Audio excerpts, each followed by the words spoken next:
विकसित आणि आत्मनिर्भर भारताच्या संकल्पाचा मूलभूत स्तंभ असणाऱ्या स्वदेशीवर गांधीजींनी नेहमीच भर दिला.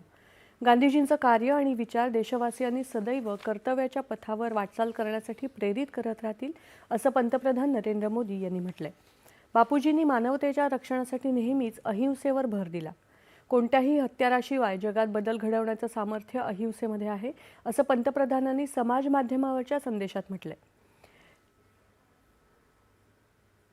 केंद्रीय गृहमंत्री अमित शहा यांनीही गांधीजींना कोटी कोटी नमन केलंय.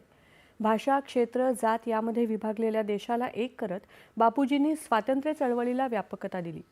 स्वातंत्र्य, स्वदेशी आणि स्वच्छतेला एका धाग्यामध्ये गुंफून गौरवशाली भारताची संकल्पना करणाऱ्या महात्मा गांधीजींचे विचार आपल्याला सदैव प्रेरणा देत राहतील, असं अमित शहा यांनी म्हटलं आहे.